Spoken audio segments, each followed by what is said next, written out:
하나님이여, 사슴이 시냇물을 찾기에 갈급함 같이 내 영혼이 주를 찾기에 갈급하니이다. 내 영혼이 하나님 곧 살아계시는 하나님을 갈망하나니 내가 어느 때에 나아가서 하나님의 얼굴을 배울까. 사람들이 종일 내게 하는 말이 내 하나님이 어디 있느냐 하오니 내 눈물이 주야로 내 음식이 되었도다. 내가 전에 성의를 지키는 무리와 동행하여 기쁨과 감사의 소리를 내며 그들을 하나님의 집으로 인도하였더니 이제 이 일을 기억하고 내 마음이 상하는도다. 내 영혼아, 내가 어찌하여 낙심하며 어찌하여 내 속에서 불안해하는가. 너는 하나님께 소망을 두라. 그가 나타나 도우심으로 말미암아 내가 여전히 찬송하리로다. 내 하나님이여, 내 영혼이 내 속에서 낙심이 되므로 내가 요단 땅과 헤르몬과 미살산에서 주를 기억하나이다. 주의 폭포 소리에 깊은 바다가 서로 부르며 주의 모든 파도와 물결이 나를 휩쓸었나이다. 낮에는 여호와께서 그의 인자하심을 베푸시고 밤에는 그의 찬송이 내게 있어 생명의 하나님께 기도하리로다. 내 반석이신 하나님께 말하기를 어찌하여 나를 잊으셨나이까. 내가 어찌하여 원수의 압제로 말미암아 슬프게 다니나이까 하리로다. 내 뼈를 찌르는 칼같이 내 대적이 나를 비방하여 늘 내게 말하기를 내 하나님이 어디 있느냐 하도다. 함께합니다. 내 영혼아, 내가 어찌하여 낙심하며 어찌하여 내 속에서 불안해하는가. 너는 하나님께 소망을 두라. 나는 그가 나타나 도우심으로 말미암아 내 하나님을 여전히 찬송하리로다. 이는 하나님의 말씀입니다. 아멘. 네. 벌써 15년, 16년 전 일이지만 다시 봐도 우리의 가슴을 굉장히 뜨겁게 하는 장면이 아닐 수 없습니다. 지하 700m에 갇혀서 69일 만에 구출이 되었다라는 것은 정말 거의 희박한 기적과 같은 그런 상황이었음을 우리는 너무나 잘 알고 있습니다. 그런데 이 상황 가운데 두 명의 너무나 중요한 리더가 있었다는 사실을 우리는 잘 생각해야 합니다. 첫 번째 리더는요, 루이스 우르스와입니다. 루이스 우르스와, 이 사람은 30년 경력의 작업 반장이었습니다. 광부 33명의 전체 리더였는데요. 바로 이 사람이 그 광산에 매몰된 그 상황 가운데 모든 것들을 다 조율을 했습니다. 이 리더의 이야기를 또 그 32명이 잘 따라줬어요. 그래서 하나하나 모든 것들을 다 조율하면서 69일을 견딜 수 있게 한 거죠. 참 대단한 리더가 아닐 수 없습니다. 그러나 또 한 명의 리더가 있습니다. 바로 마리오 고메즈라고 하는 사람인데요. 이분은 63세로 최고령의 거기에 모인 33명 가운데 가장 나이가 많은 광부였습니다. 바로 이분은 33명의 영적 리더였습니다. 이분이 맡은 것은 그거였어요. 매일 함께 모여서 기도회를 인도했습니다. 그리고 3명씩, 33명이니까 3명씩 한 조로 나누어서 기도하게 하고 서로 중보하게 하고 서로 관심을 갖게, 정말 마음이 힘든 사람들을 계속 케어할 수 있도록 도와준 거예요. 참 너무나 이 영적 리더의 역할을 잘했습니다. 자, 그래서 이렇게 기록되어 있습니다. 자, 한번 700m 한번 읽어볼까요? 시작. 700m 땅속에서 69일을 버티게 한 것은 우리와 함께 계신 하나님이 계시다는 소망이었습니다. 그 소망을 끝까지 붙잡도록 이끌어준 영적 리더가 마리오 고메즈였습니다. 바로 이거였어요. 그 지하 700m 안에 땅속에서 갇혀 있으면서 언제 죽을지 몰라요. 아니, 죽었다고 다 사람들이 느꼈어요. 하지만 그 안에서 하나님이 살아계시다, 하나님이 우리와 함께 계시다라고 하는 것을 계속 선포하면서 그들에게 소망과 희망을 주었던 그 영적 리더가 바로 마리오 고메즈라는 인물이었습니다. 참 너무나 좋은 인물이었던 거예요. 이 두 사람의 인물, 한 사람은 행정가로서 대단한 인물이었고 한 사람은 영적 리더로서 굉장한 그 영향력을 나타냈던 인물입니다. 바로 이 두 사람이 있었기 때문에 그들에게는 살 수 있다라고 하는 그 소망, 우리가 살아갈 수 있다. 비록 이곳에 갇혀 있지만 반드시 그 밖에서, 지상에서 우리를 구출해내는 그 작업을 계속 시도하고 있을 것이다 라고 하는 그 희망을 계속 심어준 거예요.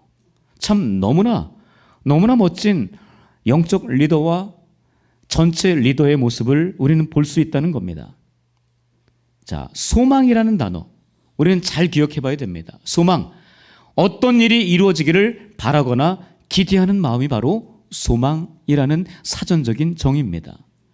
히브리 원어로 타크바 또는 야할이라고 하는데요, 바로 이것은 묶인 줄이나 끈을 이야기합니다. 바로 소망하다, 기대하다, 기다리다, 바라보다 라는 의미를 가지고 있어요. 그래서 우리 보고 있는, 지금 성경을 보고 있는 개역 개정에서는 너는 하나님께 소망을 두라 라고 기록되어져 있는데요, 예전 개역 한글 성경에는 너는 하나님을 바라라 라는 그런 해석으로 써놨었습니다. 하나님을 바라는 거예요. 소망이 그 하나님을 바라보는 거죠. 하나님을 소망을 두는 거예요. 그 하나님께. 소망이 하나님께 내 소망을 두는 것입니다. 바로 그 모습이 소망. 여러분, 어떤 소망을 가지고 계십니까? 여러분들이 가지고 있는 소망 가운데 어떤 소망이 있으세요? 치유와 회복에 대한 소망을 가진 분들은 질병이 있는 분들이겠죠. 또 경제적인 어려움이 있는 분들은 경제적인 회복을 소망하는 분들일 겁니다. 또한 관계적으로 가족관계 속에서 어려움 당하는 분들은 이 가족관계가 빨리 회복됐으면 좋겠다라고 하는 그 소망이 있을 겁니다. 또 여러 가지 사업을 시작한 분들은 또 사업이 잘 되기를 바라는 그 소망도 있을 것입니다. 또 뭔가 이제 새롭게 도전하고 정말 그렇게 준비하는 그 사람들은 또 이 모든 것들이 잘 되기를 바라는 그 소망함이 반드시 있을 것입니다. 그런 소망이 없으면 어떻게 보면 살아가는 의미가 없지 않나라는 생각이 듭니다. 바로 이 69일 동안 이 33명의 사람들이 살 소망이 없었으면 그들은 다 죽었을 것입니다. 그러나 내가 살아야 한다. 하나님께서 함께 계시니 우리는 살 수 있다. 주님께서 이 자리에 이 700m 지하에 함께 계시고 있다라는 그 마음이, 그 믿음이 있었기 때문에 그들은 살 소망을 가진 것입니다.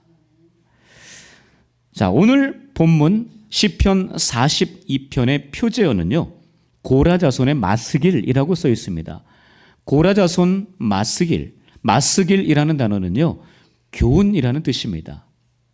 바로 그 교훈신데 무엇을 교훈하느냐? 바로 그 인생의 위기와 어려움과 그 고난 속에서 살아계신 하나님을 소망을 하라는 그 이야기입니다. 그 우리의 삶 속에서 그런 고통과 아픔, 절망과 위기 없을 수가 없습니다.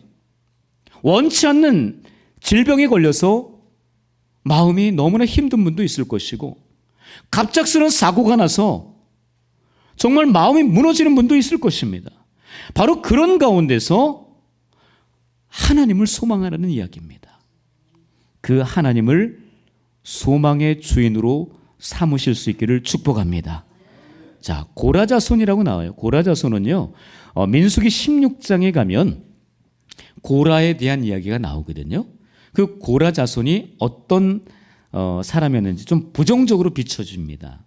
어떤 사건이 있었냐면, 그때 이제 광야에서 모세를 리더로 해서 그 광야길을 돌아다니던 그 상황이었습니다. 그때 고라, 다단, 온 이런 족속들을 중심으로 해서 반역이 일어납니다. 그러니까 구테타를 일으킨 거예요. 모세, 더 이상 우리 네 말 못 믿겠어. 이러면서 모세를 대적하는 일이 벌어졌습니다. 그런데 그 상황들을 하나님이 아시고 일순간에 정리를 해버리셨어요.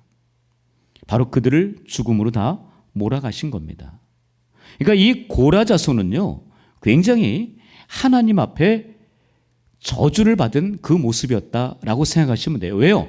하나님이 세우신 지도자 모세를 대적한 것은 하나님을 대적한 것이기 때문에 하나님이 너무 싫어하신 겁니다. 그래서 그들을 몽땅 죽음으로 모셨습니다.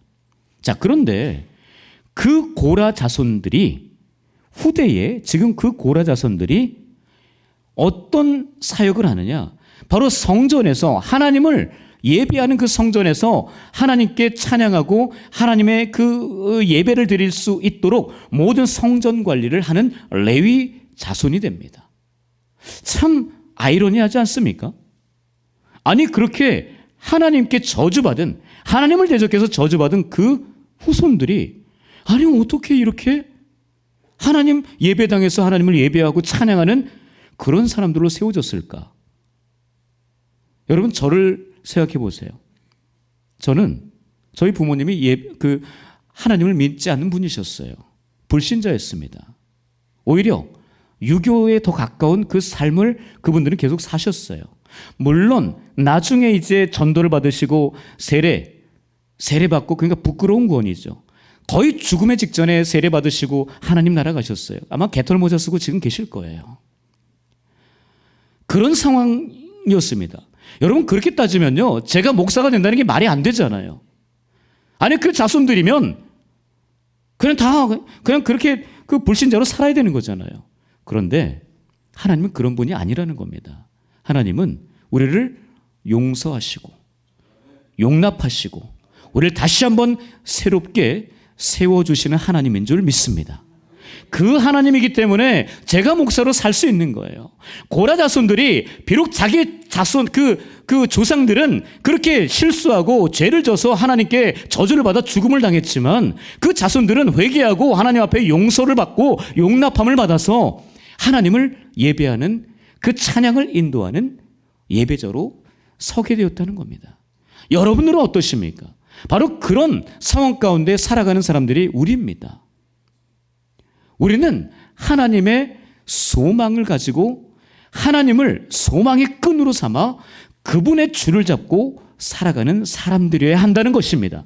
바로 그것이 바로 올바른 그리스도인입니다. 그리스도인은 무엇으로 살아야 되는가? 소망입니다. 그러나 이건 단순한 기대 아닙니다. 하나님의 약속, 바로 하나님의 약속은 예수 그리스도 아닙니까? 바로 그 예수 그리스도에 근거한 확신 있는 기다림이 바로 성경적인 소망이다라는 것입니다. 우리에게 그 아들 예수를 주시겠다 하시고 그 약속의 말씀을 끝까지 지켜가신 그 신실하신 하나님을 우리 삶의 소망으로 붙들고 우리의 삶을 살아갈 수 있기를 축복합니다. 자, 첫 번째입니다. 자, 첫 번째 한번 읽어볼까요? 자, 시작. 영혼의 주인이신 하나님을 찾는 갈망이 소망입니다. 소망이 뭐예요? 영혼의 주인, 바로 우리 하나님, 나의 예수 그리스도입니다. 영혼의 주인이신 그 하나님을 날마다 찾는 거예요. 날마다 찾는 그 갈망, 그것이 바로 소망이라는 것입니다. 본문 1절, 2절입니다. 함께 읽겠습니다. 시작. 하나님이여 사슴의 시냇물을 찾기에 갈급함같이 내 영혼이 주를 찾기에 갈급하니이다. 내 영혼이 하나님 곧 살아계신 하나님을 갈망하나니 내가 어느 때에 나아가서 하나님의 얼굴을 배울까? 이 시편 기자는요, 이 고라 자손은 자기 자신을 뭐에 빗대고 있어요? 사슴에 빗대고 있습니다. 그냥 보통의 사슴이 아니에요. 어떤 사슴이에요? 물을 찾기에 갈망하는 사슴의 비유를 하고 있습니다. 지금 본인이 그렇다는 거예요. 여러분 그 모습을 통해서 우리가 알 수 있는 건 뭐예요? 하나님을 소망으로 지금 잡고 살아가는 이 고라 자손의 모습을 볼 수 있다는 겁니다. 위기를 만났어요. 고통을 만났습니다. 아픔을 만났어요. 도저히 견딜 수 없는 그 괴로움의 상황에 처했습니다. 그 상황 가운데 내가 목마른 사슴이 되어서 하나님을 찾는다고, 그 하나님은 내 영혼의 주인이라는 겁니다. 내 영혼의 주인 대신 그 하나님을 갈망하는 그 모습이 바로 소망이라는 그 이야기입니다. 여러분 왜 그럴까요? 왜 이 지금 오늘 본문 6절에 보시면은요, 이 고라 자손이 예루살렘 성전에서 굉장히 멀리 떨어져 있다라고 기록을 해요. 거기에 장소가 나오는데 요단 땅, 그리고 헤르몬 미살산이 등장합니다. 이거는 그 요단 북쪽을 이야기하는 거예요. 그러니까 이 예루살렘에서 굉장히 많은 거리에 있는 지금 상황입니다.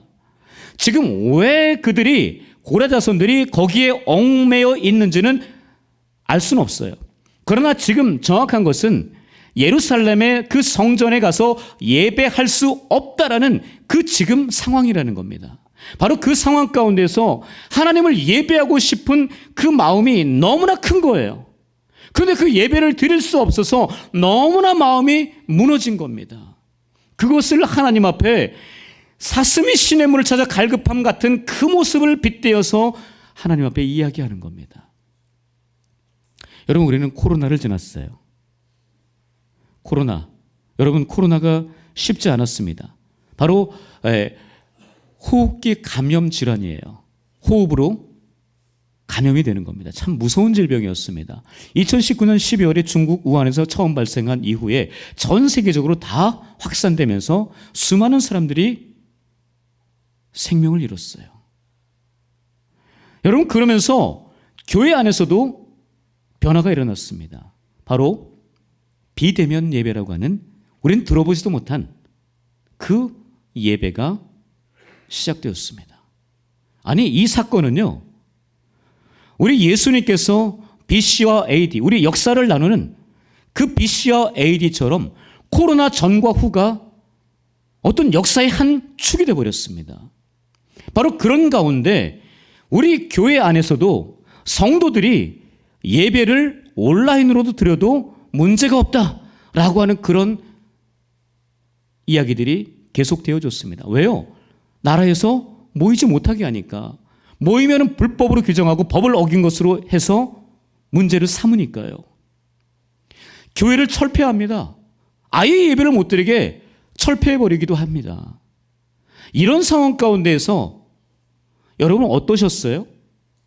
여러분 예배 그때 잘 드리셨습니까? 아마도 처음에는 예배 잘 드리셨을 거예요. 딱 스크린, TV 켜놓고 모니터 켜놓고 정장도 하고 또 예쁜 옷 입고 아마 예배 그렇게 드려보셨을 겁니다. 화장은 안 하셨나 몰라요. 네.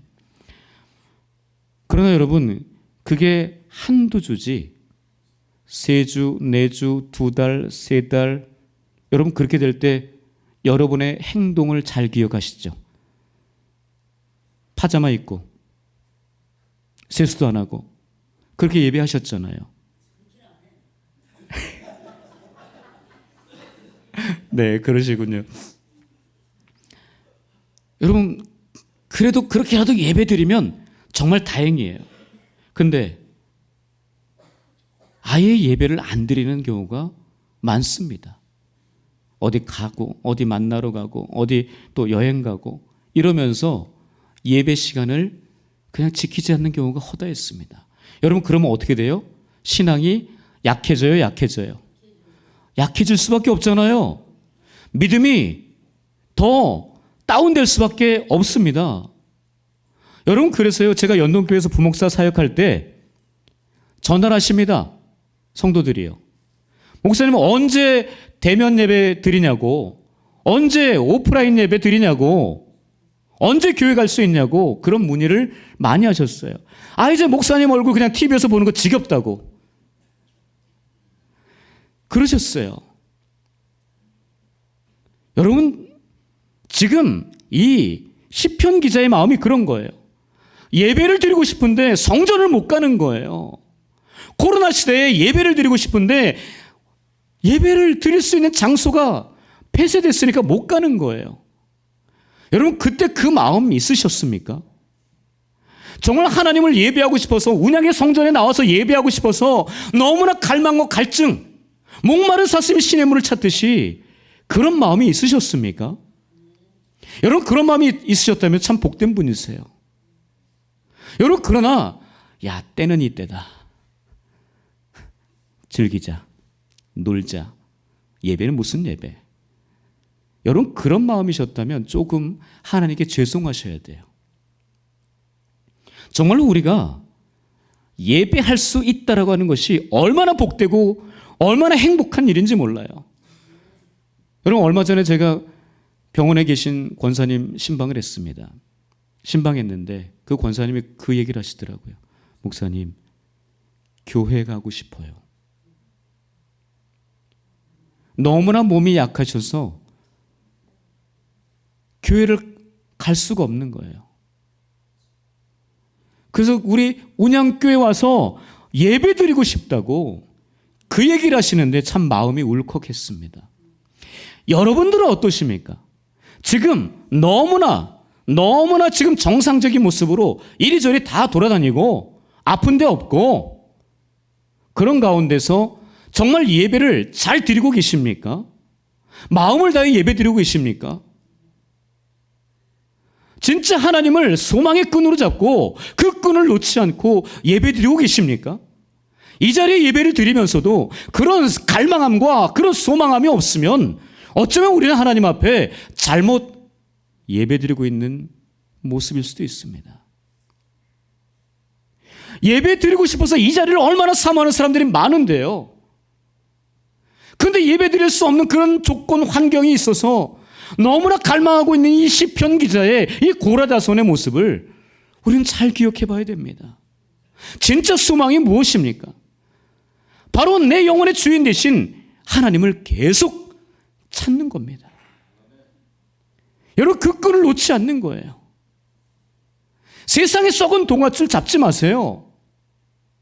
오직 살아계신 하나님 그 끈을 끝까지 놓지 않고 갈 수 있는 우리 귀한 어르신들 될 수 있기를 축복합니다.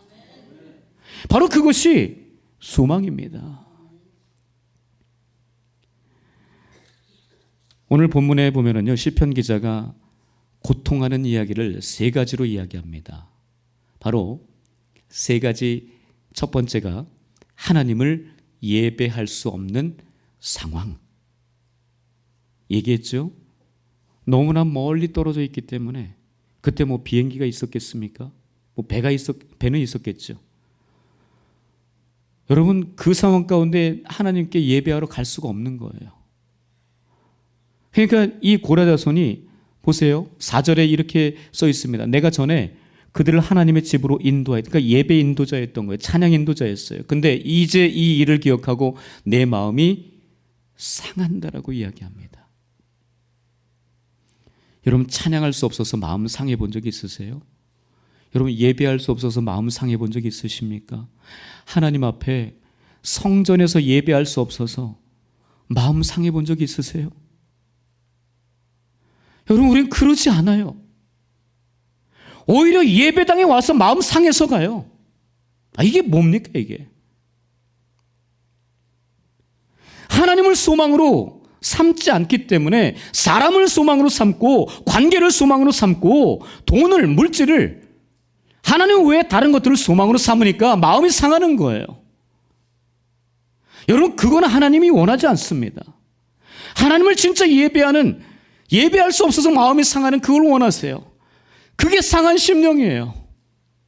여러분 그 심령으로 살 수 있기를 축복합니다. 하나님은 하나님을 예배할 수 없는 그 상황 가운데 있는 그 사람을 그 마음을 회복시키기를 원하시는 분이십니다. 여러분 그런 고통을 시편 기자가 경험했고요. 그리고 사람들의 조롱이 있었습니다. 3절 상반절에 보면은요, 사람들이 종일 내게 하는 말이 내 하나님 어디 있냐? 하나님, 네가 믿는 하나님 죽은 거 아니야? 야, 네가 이렇게 고통 가운데 있는데 왜 가만히 있는데? 네 하나님 없는 거야. 여러분 그런 조롱, 비난이, 비웃음이 이 지금 시편 기자에게는 너무나 큰 고통이었습니다. 여러분 영적인 골리앗이 우리 주변에 많아요. 사람의 가면을 쓰고 영적인 골리앗이 하나님을 조롱합니다. 야, 네가 믿는 하나님 어디 있어? 야, 그러면 네가 잘 돼야 될 거 아니야. 네 자식 잘 돼야지. 네 부모 안 아파야지. 여러분 이렇게 우리를 조롱하고 비웃습니다. 여러분 그 가운데에서 우리가 어떻게 해야 됩니까? 다윗처럼 네가 모욕하는 하나님의 이름으로 너에게 나아가노라. 너는 칼과 창과 단창으로 내게 나오지만 나는 강력한 하나님의 이름으로 너에게 나아간다. 여러분 그런 영적인 담대함이 있어야 되는 줄 믿습니다. 거기에 굴하지 말고 소망이신 그 하나님, 내 영혼의 주인이신 하나님이 나를 지금 붙들고 있고 내가 그렇게 승리할 것을 믿고 살아간다 라고 하는 그런 믿음으로 우리가 버티고 또 인내하며 살아가야 되는 줄 믿습니다. 세상 조롱 앞에, 비웃음 앞에 절대 굴복하지 마십시오. 그리고 또 이 시편 기자가 그 세상 사람들의 조롱과 그 비난과 그 비웃음 속에서 낙심과 불안, 눈물이 있었습니다. 우리 그럴 수 있거든요. 불안할 수 있습니다. 낙심할 수 있습니다. 눈물 흘릴 수 있거든요. 때로는 절망할 수도 있습니다. 그래서 깊은 영적 침체에 빠질 수도 있어요. 그래서 시편 기자도 그걸 고백한 거예요. 하나님, 나 이렇습니다. 나 정말 견디기 너무 힘듭니다. 눈물 나요. 불안합니다. 이런 모습들이 시편 기자 안에도 있었다는 이야기입니다. 여러분, 그 가운데에서 이것으로 끝난 게 아니라는 거죠. 바로 영혼의 주인 되신 하나님의 끈을 끝까지 놓지 않았다는 거예요. 그런 위기와 고난과 그 아픔의 그 상황 가운데에서 절망할 수도 있습니다. 넘어질 수도 있어요. 낙심할 수도 있습니다. 불안할 수도 있어요. 너무나 괴로워서 눈물 흘릴 수도 있습니다. 그러나 끝까지 소망의 하나님, 그 끈을 놓지 않았다는 사실을 다시 한번 기억하면서 하나님 앞에 소망으로 살 수 있는 저와 여러분들 될 수 있기를 축복합니다. 두 번째입니다. 두 번째 읽어볼까요? 시작. 낙심과 불안 속에서도 여전히 하나님을 찬송하는 것이 소망입니다. 11절입니다. 시작. 내 영혼아, 내가 어찌하여 낙심하며 어찌하여 내 속에서 불안해하는가? 너는 하나님께 소망을 두라. 나는 그가 나타나 도우심으로 말미암아 내 하나님을 여전히 찬송하리로다. 여러분, 빅터 프랭클 박사라는 분이 계십니다. 이 빅터 프랭클 박사는요, 오스트리아 정신과 의사였습니다. 이분은 나치 강제 수용소에서 극적으로 살아난 생존자입니다. 대단한 분이세요. 그래서 이분은요, 그 나치 강제 수용소 경험을 하면서 로고테라피, 의미 치료라고 하는 아주 정말 너무나 대단한 그것을 발견하게 됩니다. 한번 읽어볼까요? 인간을. 시작.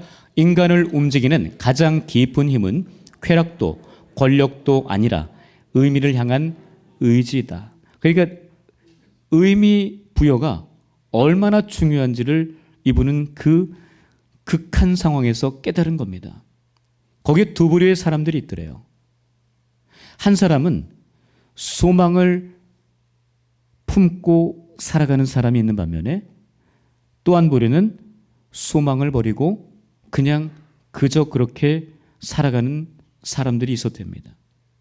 그러니까 거기서 예를 들어서 그 죽음의 수용소라는 책에서 그 이야기를 합니다. 담배 한 가치가 있었대요.